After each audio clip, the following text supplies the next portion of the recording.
नमस्कार दोस्तों, मैं हूं आपका अपना प्रोफेसर डीसी। इस वीडियो में मैं मैकबेथ के सारे एक्ट्स और सीन्स को संक्षिप्त में आपको बता दूंगा ताकि आप कम समय में पूरे मैकबेथ के प्ले को अच्छी तरह से समझ पाएं और आप इसे आसानी से अपनी परीक्षा की तैयारी के लिए उपयोग कर सकें। तो चलिए शुरू करते हैं। Act 1 scene 1। दोस्तों, ये सीन बहुत ही छोटा है लेकिन बेहद महत्वपूर्ण।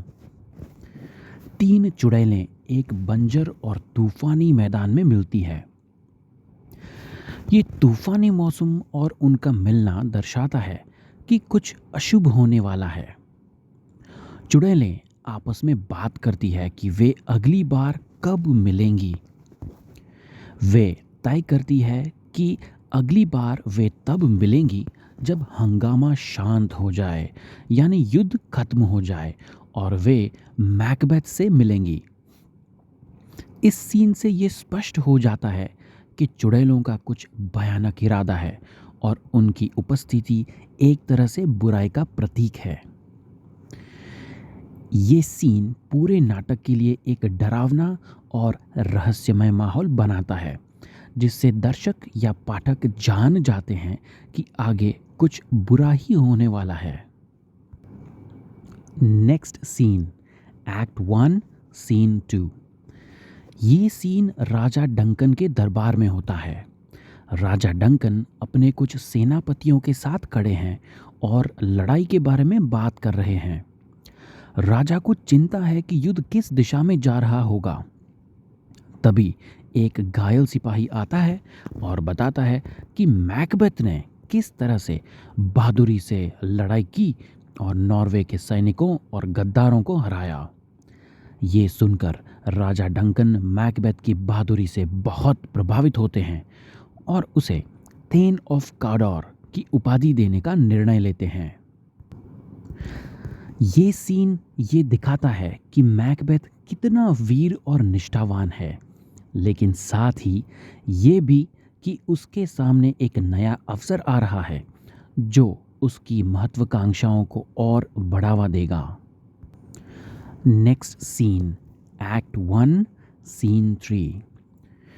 इस सीन में मैकबेथ और बैंको लड़ाई के बाद लौट रहे होते हैं। रास्ते में उन्हें वही 3 चुड़ैलें मिलती है। चुड़ैलें मैकबेथ को संबोधित करती है और कहती है कि वो थेन ऑफ ग्लैमिस है, जो वह पहले से है। थेन ऑफ काडोर बनेगा, जिसके बारे में उसे अभी तक नहीं पता, और आगे चलकर स्कॉटलैंड का राजा बनेगा।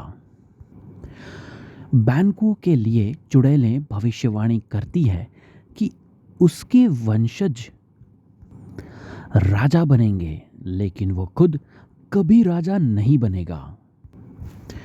मैकबेथ और बैंको इस रहस्यमयी भविष्यवाणी से हिल जाते हैं। तभी राजा डंकन के दूत आते हैं और मैकबेथ को बताते हैं कि उसे थेन ऑफ काडोर बना दिया गया है, जो चुड़ैलों की भविष्यवाणी का एक हिस्सा सच साबित करता है।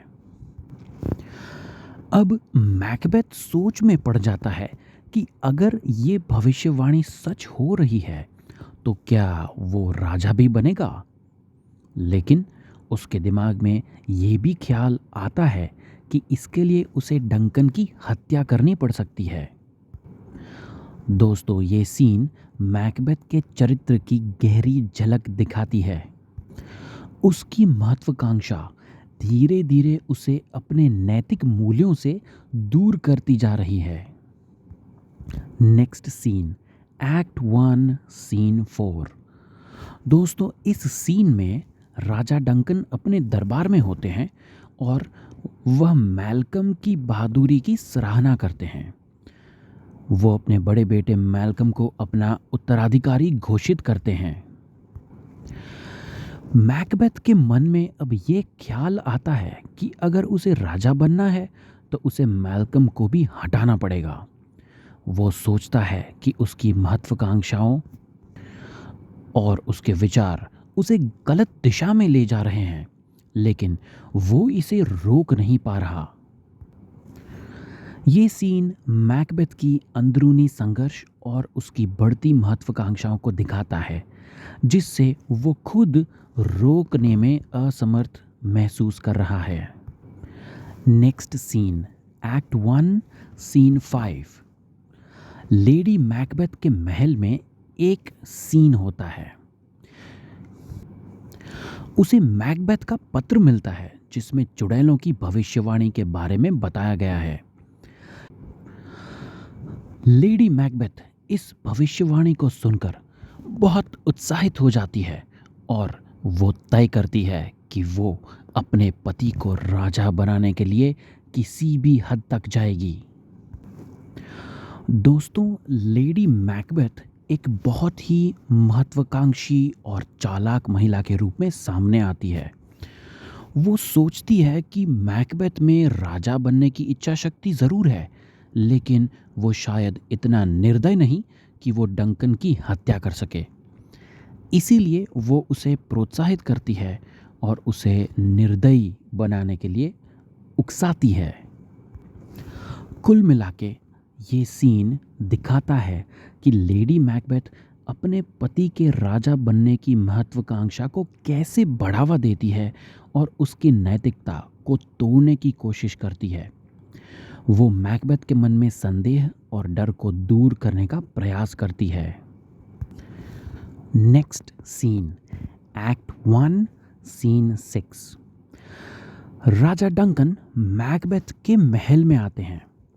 लेडी मैकबेथ बहुत ही आदर और प्रेम से उनका स्वागत करती है, लेकिन उसके मन में राजा की हत्या की योजना चल रही होती है। ये सीन दिखाता है कि लेडी मैकबेथ कितनी चालाक और धोखेबाज है। वो बाहर से बहुत ही विनम्र और प्रेम पूर्वक दिखती है, लेकिन अंदर से वो बेहद निर्दयी और खतरनाक योजना बना रही होती है। Next scene, act 1, scene 7। इस सीन में मैकबेथ अपने महल के अंदर अकेला होता है और वो राजा डंकन की हत्या करने के बारे में सोचता है। वो सोचता है कि डंकन बहुत ही अच्छे राजा हैं और उनकी हत्या करना गलत होगा, लेकिन साथ ही वो ये भी सोचता है कि अगर वो राजा बनना चाहता है तो उसे ये करना ही होगा। लेडी मैकबेथ आती है और मैकबेथ को उकसाती है कि वो इस अवसर को बिल्कुल भी ना चूकें। वो उसे कहती है कि अगर वो वास्तव में राजा बनना चाहते हैं तो उसे डंकन की हत्या करनी ही होगी। अंत में मैकबेथ हत्या के लिए तैयार हो जाता है। दोस्तों, ये सीन मैकबेथ के चरित्र की जटिलता और उसकी नैतिकता के टूटने को दर्शाता है। तो दोस्तों, यहाँ पर पहला एक्ट पूरा होता है। इस एक्ट के अंत तक हमने देखा कि कैसे मैकबेथ और लेडी मैकबेथ दोनों की महत्वाकांक्षा उन्हें गलत रास्ते पर ले जा रही है। चुड़ैलों की भविष्यवाणी ने मैकबेथ के मन में राजा बनने की लालसा जगा दी और लेडी मैकबेथ उसे हत्या करने के लिए प्रेरित कर रही है। दोस्तों, अब आगे बढ़ते हैं एक्ट 2, सीन 1 की ओर। चलिए समझते हैं एक्ट 2 और उसके सारे सीन्स। Act 2, scene 1। दोस्तों, ये सीन मैकबेथ के महल में रात के समय होता है। इस सीन में एक गहरी और रहस्यमयी भावना है जो मैकबेथ के मन की स्थिति को उजागर करती है। बैंको और उसका बेटा फ्लियांस महल के अंदर घूम रहे होते हैं। बैंको की नींद अचानक टूट जाती है और उसे कुछ अशुभ महसूस होता है। वो सोचता है कि शायद उसके सपनों में चुड़ैलें आई थी और वो इस बात को लेकर चिंतित है। मैकबेथ इस समय खुद को तैयार कर रहे हैं डंकन की हत्या करने के लिए, लेकिन वो मानसिक रूप से बहुत ही विचलित हैं। जब वो बैंको से मिलता है तो बैंको उसे चुड़ैल की भविष्यवाणी के बारे में बात करता है। बैंको कहता है कि वो सपने में भी इस भविष्यवाणी के बारे में सोच रहा था, लेकिन मैकबेथ इस बात को टाल देता है और कहता है कि वो इस पर बाद में बात करेंगे। जब बैंको और फ्लियांस चले जाते हैं तो मैकबेथ अकेला रह जाता है। वो अपने विचारों में खो जाता है और उसके मन में गहरे संदेह और डर उभरते हैं। इसी दौरान उसे एक खंजर की छवि दिखाई देती है जो हवा में तैरता हुआ नजर आता है। ये खंजर उसे डंकन की हत्या के लिए प्रेरित करता है और वो इसे एक संकेत मानता है कि उसे ये काम करना ही चाहिए। दोस्तों, ये खंजर एक भ्रम भी हो सकता है, लेकिन मैकबेथ इसे सच मानता है और ये सोचता है कि ये उसके दिमाग का ख्याल हो सकता है जो उसकी मानसिक स्थिति को दर्शाता है।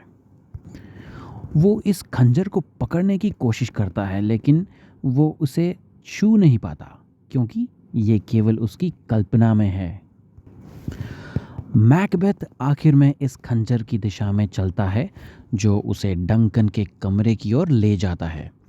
इस सीन में मैकबेथ का मानसिक संघर्ष स्पष्ट रूप से दिखाई देता है। उसकी महत्वाकांक्षा और डर उसे डंकन की हत्या के लिए मजबूर कर रहे हैं, लेकिन उसके अंदर का नैतिक संघर्ष उसे रोकने की पूरी कोशिश करता है। Next scene, act 2, scene 2। दोस्तों, ये सीन बहुत ही तनावपूर्ण और महत्वपूर्ण है क्योंकि इसमें डंकन की हत्या होती है। इस सीन में लेडी मैकबेथ भी शामिल है जो मैकबेथ की हत्या की योजना को अंजाम देने में उसकी मदद करती है। अब दोस्तों, लेडी मैकबेथ महल के अंदर इंतज़ार कर रही है और चिंतित है कि मैकबेथ शायद हत्या करने में असफल हो जाएगा। वो खुद को मजबूत बनाए रखने की कोशिश कर रही है, लेकिन अंदर से वो भी तनाव में है।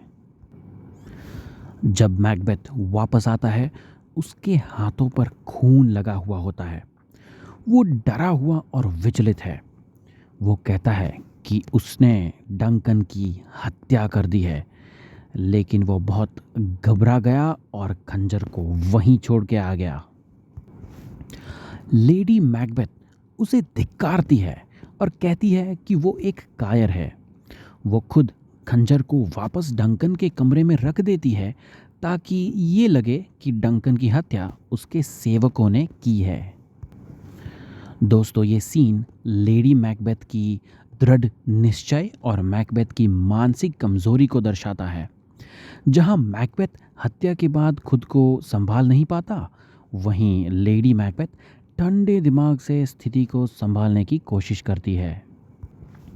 मैकबेथ इस सीन में बहुत ही डरा हुआ है और अपराध बोध से ग्रस्त नजर आता है।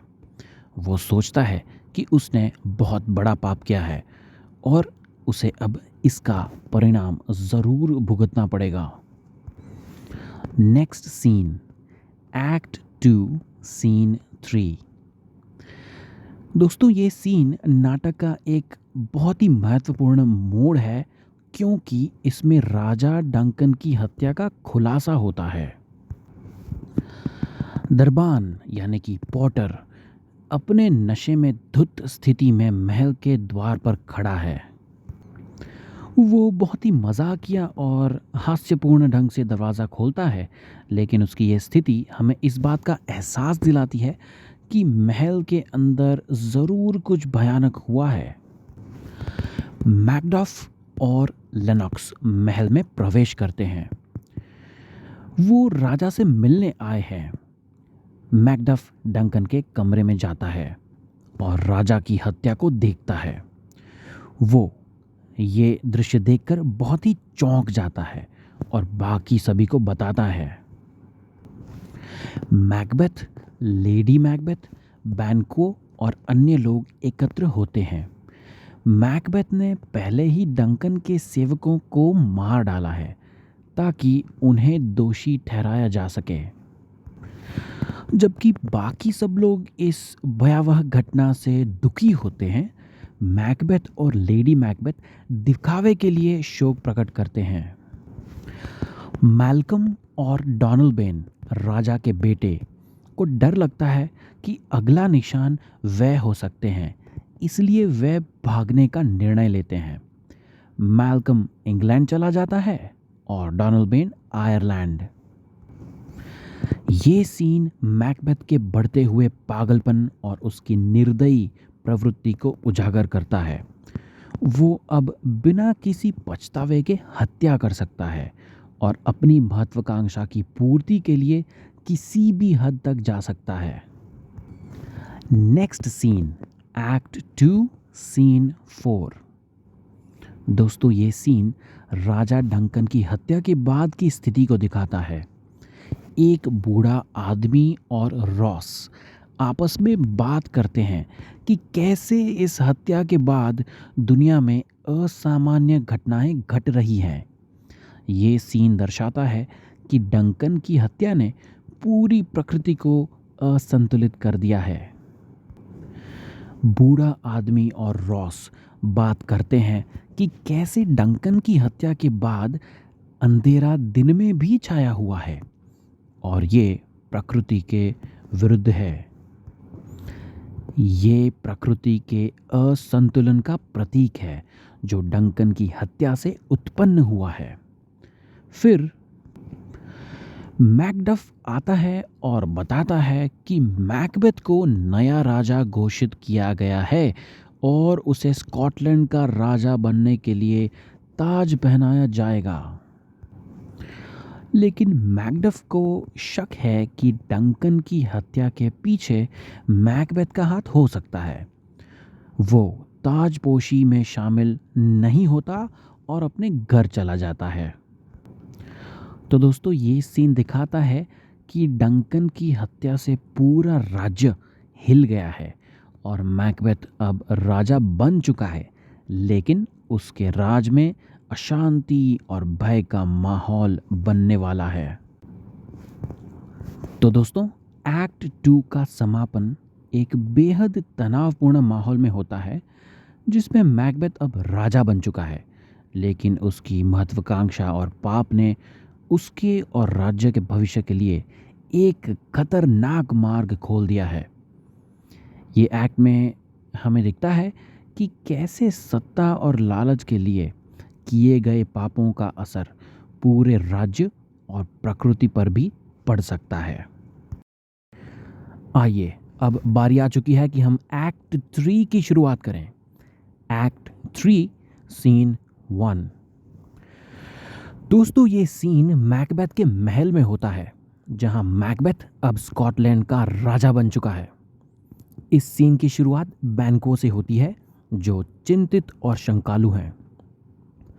बैंको को चुड़ैलों की भविष्यवाणियों की याद आती है और वो सोचता है कि मैकबेथ ने थेन ऑफ काउडोर और राजा बनने की भविष्यवाणी को सच कर दिखाया। बैंको को शक होता है कि शायद मैकबेथ ने इन भविष्यवाणियों को पूरा करने के लिए कुछ तो गलत किया है। बैंको ये भी सोचता है कि चुड़ैलों ने ये भविष्यवाणी भी की थी कि उसके वंशज राजा बनेंगे और उसे ये उम्मीद है कि ये भविष्यवाणी भी सच हो सकती है।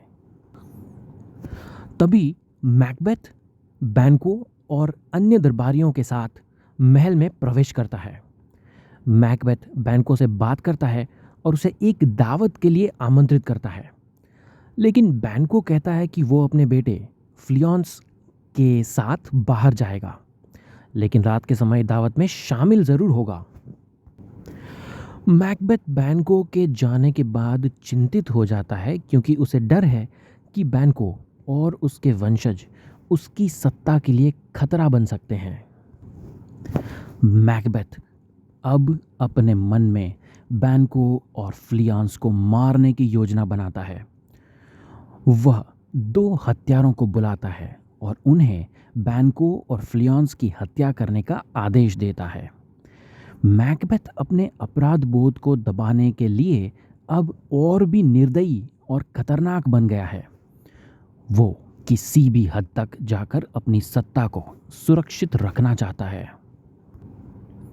कुल मिला के ये सीन में हम देखते हैं कि कैसे मैकबेथ की महत्वाकांक्षा उसे और अधिक बुरे कार्य करने के लिए प्रेरित कर रही है। वह अब उन लोगों को भी मारने के लिए तैयार है जो उसके पुराने दोस्त और साथी रहे हैं, सिर्फ इसलिए कि वह उन्हें अपनी सत्ता के लिए खतरा मानता है। Next scene, act 3 scene 2। दोस्तों, ये सीन मैकबेथ और लेडी मैकबेथ के बीच के संवाद को दिखाता है। लेडी मैकबेथ अपने पति की मानसिक स्थिति को लेकर चिंतित है। वो देखती है कि मैकबेथ अब न सिर्फ डंकन की हत्या के अपराध बोध से ग्रस्त है, बल्कि अब वो और भी ज्यादा तनाव और डर में जी रहा है। मैकबेथ अपने अपराध बोध और डर को छिपाने के लिए और अधिक बुरे कार्यों की योजना बना रहा है। वो लेडी मैकबेथ से कहता है कि वो बैंको और फ्लियॉन्स की हत्या की योजना बना चुका है। लेडी मैकबेथ, जो पहले मैकबेथ को हत्या के लिए उकसाती थी, अब खुद भी इस अंधकारमय स्थिति से घबराने लगी है। मैकबेथ अब लेडी मैकबेथ को बताता है कि वो इस समय और भी कठोर और निर्दयी बनने के लिए तैयार है और वो किसी भी कीमत पर अपनी सत्ता को सुरक्षित रखना चाहता है। दोस्तों, ये सीन दिखाता है कि मैकबेथ अब पूरी तरह से अंधेरे में डूब चुका है। उसकी महत्वाकांक्षा ने उसे इतना घेर लिया है कि वो अपने करीबी लोगों को भी मारने के लिए तैयार है। लेडी मैकबेथ, जो पहले मैकबेथ की ताकत थी, अब उसकी इस बदलती स्थिति से खुद भी डरने लगी है। Next scene, act 3 scene 3। ये सीन महल के बाहर होता है, जहां दो हत्यारे बैंको और फ्लियॉन्स की हत्या की योजना बना रहे होते हैं। अचानक एक तीसरा हत्यारा भी वहां आता है, जिसे मैकबेथ ने भेजा है। ये तीसरा हत्यारा सुनिश्चित करना चाहता है कि काम सही तरीके से हो। बैंको और फ्लियॉन्स महल के बाहर आते हैं। हत्यारे उन पर हमला कर देते हैं। बैंको अपने बेटे फ्लियॉन्स को भागने के लिए कहता है ताकि वो बच सके। फ्लियॉन्स भागने में सफल हो जाता है, लेकिन हत्यारे बैंको को मार डालते हैं। दोस्तों, बैंको की हत्या हो जाती है, लेकिन फ्लियॉन्स का बच निकलना इस बात का संकेत है कि मैकबेथ का डर अभी खत्म नहीं हुआ है। बैंको मरते हुए चिल्लाता है कि उसका खून बदला लेगा। ये सीन ये दिखाता है कि मैकबेथ की योजना पूरी तरह से सफल नहीं होती। फ्लियॉन्स का बच निकलना इस बात का संकेत है कि मैकबेथ की सत्ता को खतरा अभी भी बरकरार है। Next scene, act 3 scene 4। ये सीन महल के अंदर एक भव्य दावत के दौरान होता है। मैकबेथ और लेडी मैकबेथ अपने दरबारियों के साथ बैठकर खाने का आनंद ले रहे होते हैं, लेकिन मैकबेथ के अंदर डर और अपराध बोध का ज्वालामुखी फूटने वाला होता है। मैकबेथ को खबर मिलती है कि बैंको की हत्या हो गई है, लेकिन फ्लियॉन्स बच निकला है। मैकबेथ और भी चिंतित हो जाता है और तभी मैकबेथ को बैंको का भूत दिखाई देता है। ये भूत केवल मैकबेथ को ही नजर आता है, जो उसके अपराध बोध और मानसिक तनाव का प्रतीक है। बैंको का भूत मैकबेथ के सामने प्रकट होता है और उसे उसकी कायरता और क्रूरता के लिए ताना मारता है। मैकबेथ बैंको के भूत से बात करने लगता है, जिससे दरबारियों को उसकी मानसिक स्थिति के बारे में संदेह होने लगता है। लेडी मैकबेथ स्थिति को संभालने की पूरी कोशिश करती है और कहती है कि मैकबेथ का यह व्यवहार पुरानी बीमारी का हिस्सा है लेकिन दरबारियों को शक हो ही जाता है। मैकबेथ अब पूरी तरह से मानसिक तनाव में है। वो समझता है कि उसकी हत्या और सत्ता की भूख उसे धीरे धीरे पागल बना रही है। इस सीन के अंत में मैकबेथ अपनी पत्नी से कहता है कि वो चुड़ैलों से फिर से मिलना चाहता है ताकि वो अपने भविष्य के बारे में और जान सकें। Next scene, act 3 scene 5। दोस्तों ये सीन चुड़ैलों और उनकी प्रमुख हेकाट के बीच होता है। हेकाट चुड़ैलों की प्रमुख होती है और वो उनसे नाराज होती है कि उन्होंने मैकबेथ के साथ बिना उसकी अनुमति के खेल खेला। हेकाट कहती है कि वो मैकबेथ को और भी भ्रमित करने और उसे पागल बनाने के लिए एक योजना बनाएगी। वो कहती है कि वो मैकबेथ को भविष्यवाणी के बारे में ऐसी भविष्यवाणियां दिखाएंगी जो उसे और अधिक गलतफहमियों और पागलपन की ओर धकेलेंगी। हेकाट का ये सीन हमें संकेत देता है कि मैकबेथ की तबाही अब और भी करीब है। चुड़ैलें उसे और भी अंधेरे में ढकेलने के लिए तैयार है और उसका पतन अब निश्चित है। Next scene, act 3 scene 6। दोस्तों ये सीन लेनॉक्स और एक अन्य लॉर्ड के बीच का है। लेनॉक्स अब मैकबेथ के प्रति संदेहपूर्ण हो गया है और उसे शक है कि मैकबेथ ने डंकन और बैंको की हत्या करवाई है। लेनॉक्स और लॉर्ड बात करते हैं कि मैकडफ अब इंग्लैंड गया है, जहां वो मैल्कम के साथ मिलकर मैकबेथ के खिलाफ एक सेना खड़ी कर रहा है। लेनॉक्स और लॉर्ड इस बात से चिंतित हैं कि मैकबेथ एक तानाशाह बनता जा रहा है और उसका शासन स्कॉटलैंड के लिए विनाशकारी हो सकता है।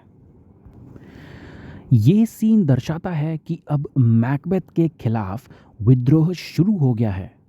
मैकडफ और मैल्कम उसे हटाने की योजना बना रहे हैं और मैकबेथ के राज का अंत अब निकट है।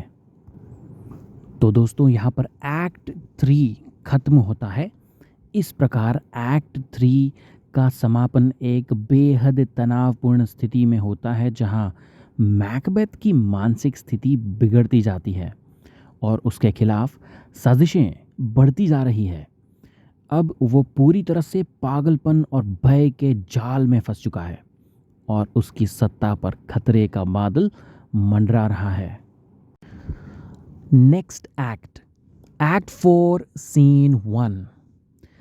दोस्तों ये सीन एक गहरे रहस्यमय माहौल में चुड़ैलों के गुफानुमा स्थान में होता है। चुड़ैलें अपनी कड़ाह में अजीबोगरीब सामग्री डालकर जादू कर रही हैं। जैसे ही वे अपने जादू को और तीव्र करती है, मैकबेथ वहां पहुंचता है। वो अपने भविष्य के बारे में और अधिक जानकारी लेने के लिए आया है, क्योंकि वो अपने सिंहासन को सुरक्षित रखने के लिए बेहद चिंतित है। चुड़ैलें उसे 3 भूतिया प्रेतों के रूप में नई भविष्यवाणी दिखाती है।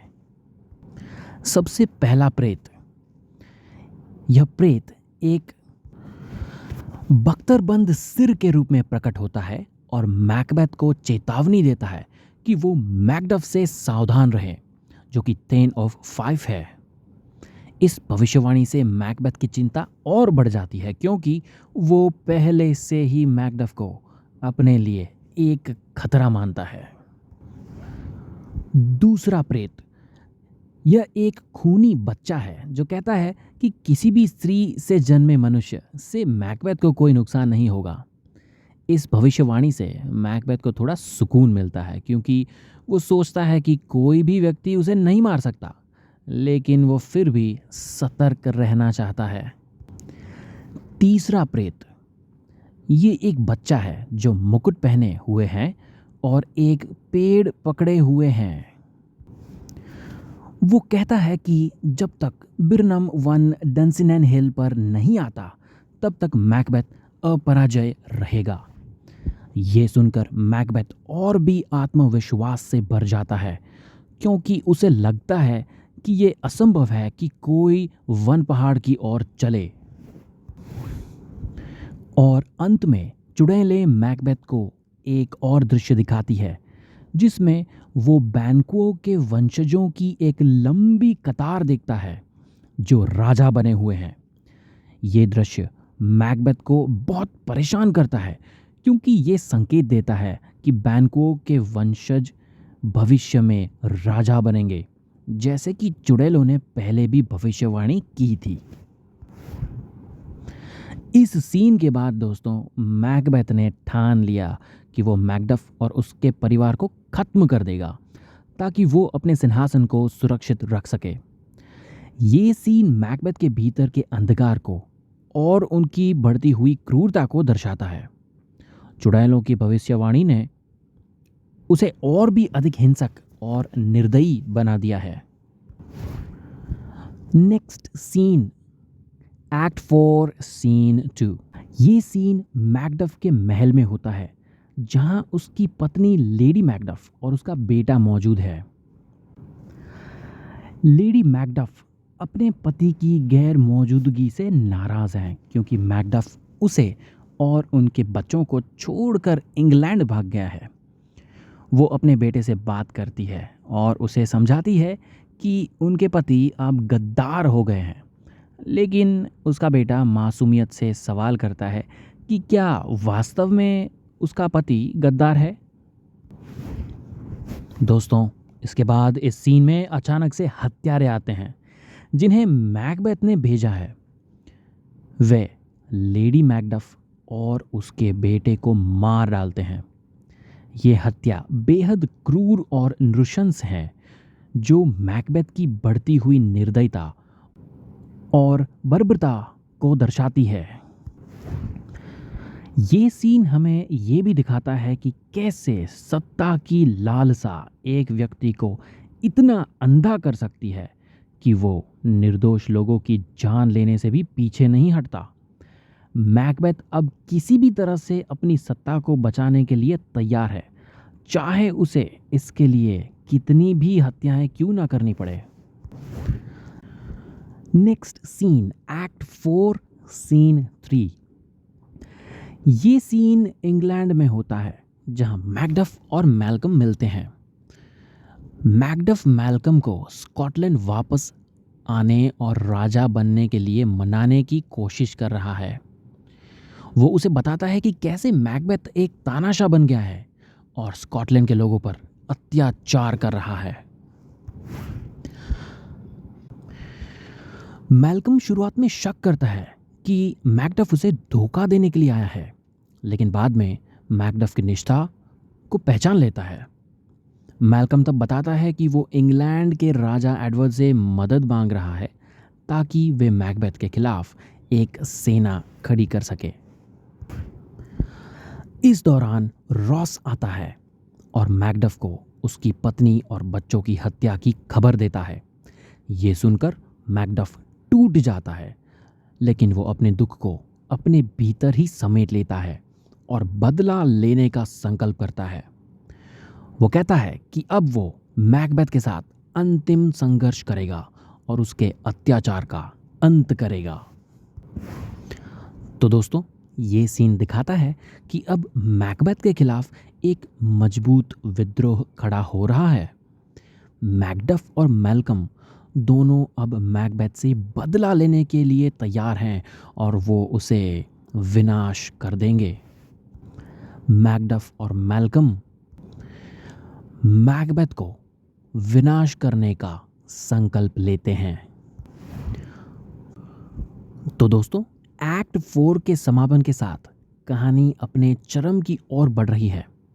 मैकबेथ अब अपने अंत की ओर बढ़ रहा है, क्योंकि उसने अपने ही लिए कितने सारे दुश्मन खड़े कर लिए हैं। उसकी सत्ता अब खतरे में है और आने वाले संघर्ष में उसकी बर्बादी निश्चित है। आगे बढ़ते हैं। Next act, act 5 scene 1। ये सीन लेडी मैकबेथ के महल में होता है, जहां लेडी मैकबेथ की मानसिक स्थिति बिगड़ती जा रही है। दोस्तों, ये सीन बेहद दिल दहला देने वाला है, क्योंकि इसमें लेडी मैकबेथ की गहरी मानसिक उथल-पुथल को दिखाया गया है। लेडी मैकबेथ का निजी डॉक्टर और उसकी दासी उसकी बिगड़ती हालत को लेकर चिंतित हैं। वे देखते हैं कि वो नींद में चल रही है और अपने हाथों को बार-बार रगड़कर धोने की कोशिश कर रही है, जैसे वो अपने हाथों से खून के धब्बे हटाने की कोशिश कर रही हो। लेडी मैकबेथ अपने नींद में चलने के दौरान उन हत्याओं की बात करती है जिसमें उसने और मैकबेथ ने हिस्सा लिया था, खासकर डंकन और बैंको की हत्या के बारे में। वो बार बार कहती है, ये हाथ कभी साफ नहीं हो सकते, जिससे उसके गहरे अपराध बोध और मानसिक संतुलन खोने की स्थिति का पता चलता है। उसका डॉक्टर ये समझता है कि लेडी मैकबेथ की मानसिक स्थिति बहुत खराब हो चुकी है और उसे अब चिकित्सा सहायता की आवश्यकता है। दोस्तों, इस सीन में लेडी मैकबेथ का गिरता हुआ मानसिक संतुलन दर्शाता है कि उसने जो पाप किए हैं उनके परिणाम स्वरूप वो अब खुद को बर्बादी के कगार पर महसूस कर रही है। उसका अपराध बोध उसे अंदर से खा रहा है और वह अब खुद को उन बुराइयों से मुक्त नहीं कर पा रही जिनमें उसने और उसके पति ने हाथ बटाया था। Next scene, act 5 scene 2। ये सीन मैकडफ, मैल्कम और उनकी सेना के शिविर में होता है। वे सभी मैकबेथ के खिलाफ युद्ध की तैयारी कर रहे हैं। स्कॉटलैंड के लॉर्ड्स और सैनिक अब मैकबेथ के अत्याचारों से तंग आ चुके हैं और वे भी मिलकर उसे हटाने के लिए एकजुट हो गए हैं। लॉर्ड्स और सैनिकों के बीच बातचीत से पता चलता है कि अब मैकबेथ के पास बहुत कम समर्थन बचा है। वे सब मैकबेथ के पतन की भविष्यवाणी कर रहे हैं और सोच रहे हैं कि यह युद्ध से मैकबेथ के अंत की शुरुआत होगी। तो दोस्तों, इस सीन में ये स्पष्ट हो जाता है कि अब मैकबेथ का अंत नज़दीक है। उसके खिलाफ बड़ी सेना खड़ी हो चुकी है और उसके साथी भी अब उसका साथ छोड़ चुके हैं। Next scene, act 5 scene 3। इस सीन में मैकबेथ अपने महल में है और युद्ध की खबरें सुन रहा है। उसे बताया जाता है कि मैकडफ और मैल्कम की सेना उसकी ओर बढ़ रही है, लेकिन वो अपनी स्थिति को लेकर बहुत अधिक चिंतित नहीं है। मैकबेथ अभी भी चुड़ैलों की भविष्यवाणी पर विश्वास कर रहा है, खासकर उस भविष्यवाणी पर जिसमें कहा गया था कि किसी भी स्त्री से जन्मे मनुष्य से उसे कोई नुकसान नहीं होगा। वो आत्मविश्वास से भरा हुआ है, लेकिन अंदर से वो डरा हुआ और असुरक्षित महसूस कर रहा है। इस सीन में मैकबेथ को लेडी मैकबेथ की बिगड़ती मानसिक स्थिति के बारे में बताया जाता है। वो चिंतित होता है, लेकिन उसकी चिंता अब उसकी अपनी सुरक्षा पर केंद्रित हो गई है। वो डॉक्टर से कहता है कि वो लेडी मैकबेथ का इलाज करे, लेकिन उसका ध्यान अब पूरी तरह से युद्ध और अपनी सत्ता को बचाने पर है। दोस्तों, मैकबेथ की ये स्थिति दर्शाती है कि वो अब पूरी तरह से अकेला हो गया है। उसकी पत्नी मानसिक रूप से बीमार हो चुकी है और उसके खिलाफ एक बड़ी सेना खड़ी हो चुकी है। अगला सीन, एक्ट 5 सीन 4। ये सीन मैल्कम और मैकडफ की सेना के शिविर में होता है।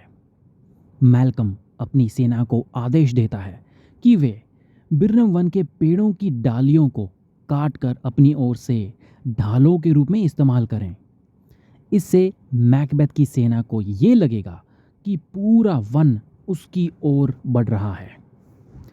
ये योजना बेहद चतुराई से बनाई गई है और ये चुड़ैलों की तीसरी भविष्यवाणी को सच साबित करने वाली है, जिसमें कहा गया था कि जब तक बिर्नम वन डंसिनेन हिल पर नहीं आता तब तक मैकबेथ अपराजय रहेगा। मैकबेथ की सेना अब डंसिनेन की ओर बढ़ रही है और वे सभी मैकबेथ के अंत के लिए तैयार हैं। अगला सीन, एक्ट 5 सीन 5।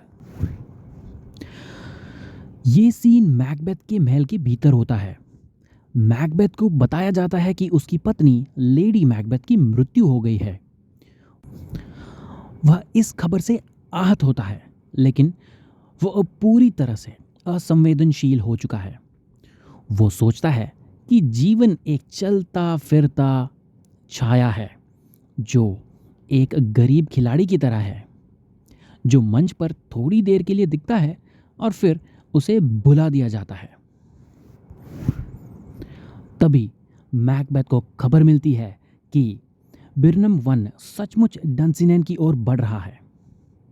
वो समझ जाता है कि चुड़ैलों की भविष्यवाणियों का मतलब क्या था और वो घबरा जाता है। अब वो समझता है कि उसका अंत निकट है, लेकिन फिर भी वो लड़ाई के लिए तैयार हो जाता है। तो दोस्तों, ये सीन मैकबेथ की निराशा और उसके अंदर के अंधकार को दर्शाता है। वो जानता है कि अब उसकी हार निश्चित है, लेकिन फिर भी वो लड़ाई से पीछे नहीं हटता। Next scene, act 5 scene 6।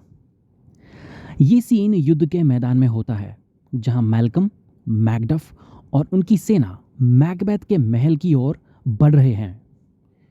वे सभी तैयार हैं और जानते हैं कि अब मैकबेथ का अंत निकट है। मैकडफ और मैल्कम की सेना महल पर हमला करती है और लड़ाई शुरू हो जाती है। ये सीन मैकबेथ की अंतिम लड़ाई की तैयारी का संकेत देता है। अगला सीन, एक्ट 5 सीन 7। इस सीन में मैकबेथ युद्ध के मैदान में लड़ रहा है। वो अभी भी अपनी ताकत पर भरोसा कर रहा है और चुड़ैलों की दूसरी भविष्यवाणी पर विश्वास कर रहा है कि किसी भी स्त्री से जन्मे मनुष्य से उसे कोई नुकसान नहीं होगा। मैकबेथ कई सैनिकों को मारता है, लेकिन तभी वो मैकडफ से सामना करता है। अगला सीन, एक्ट 5 सीन 8। दोस्तों, ये सीन मैकबेथ और मैकडफ के बीच अंतिम लड़ाई का है। मैकडफ मैकबेथ को चुनौती देता है, लेकिन मैकबेथ कहता है कि वो उससे नहीं डरता, क्योंकि चुड़ैलों की भविष्यवाणी के अनुसार वो किसी भी स्त्री से जन्मे हुए मनुष्य से नहीं मारा जा सकता। मैकडफ तब खुलासा करता है कि वो किसी स्त्री के गर्भ से सामान्य तरीके से नहीं जन्मा है, बल्कि उसका जन्म caesarean section C section operation से हुआ था। ये सुनकर मैकबेथ को एहसास होता है कि चुड़ैलों की भविष्यवाणी सच तो थी, लेकिन उसने उन्हें गलत समझा। अब दोस्तों, इसके बाद मैकडफ और मैकबेथ के बीच तीव्र युद्ध होता है और अंत में मैकडफ मैकबेथ को मार डालता है। अगला सीन, एक्ट 5 सीन 9। दोस्तों, इस सीन में मैकडफ मैकबेथ का सिर काट कर उसे मैल्कम के सामने पेश करता है। मैल्कम को स्कॉटलैंड का नया राजा घोषित किया जाता है और वे सभी इस अत्याचारी शासन के अंत का जश्न मनाते हैं। ये सीन दिखाता है कि कैसे अंततः बुराई पर अच्छाई की जीत होती है। मैकबेथ की महत्वाकांक्षा और पापों ने उसे उसके अंत तक पहुंचाया और अब एक नया बेहतर शासन स्थापित हो रहा है। तो दोस्तों, एक्ट 5 के साथ ही इस नाटक यानी कि मैकबेथ का अंत होता है। यह नाटक हमें सत्ता, लालच और महत्वाकांक्षा के विनाशकारी परिणामों के बारे में गहरे सबक सिखाता है। मैकबेथ की कहानी एक त्रासदी है जहां एक वीर योद्धा की महत्वाकांक्षा उसे पाप की गहराई में धकेल देती है और अंततः उसके विनाश का कारण बनती है। मैकबेथ के पांचवें और अंतिम एक्ट के साथ नाटक का समापन हो चुका है। हालांकि अगर आप चाहें तो मैं आपको नाटक के बारे में समग्र दृष्टिकोण, इसके मुख्य पात्रों का विश्लेषण और इसके प्रमुख विषयों पर विस्तार से बता सकता हूँ। कमेंट सेक्शन में ज़रूर बताइए अगर आपको कोई और डाउट्स हो। मैं आपकी कमेंट्स ज़रूर पढ़ूंगा और आपके डाउट्स क्लैरिफाई करूंगा। तब तक पढ़ते रहिए, उत्सुक रहिए और सुनते रहिए प्रोफेसर डीसी को। आपका दिन शुभ रहे।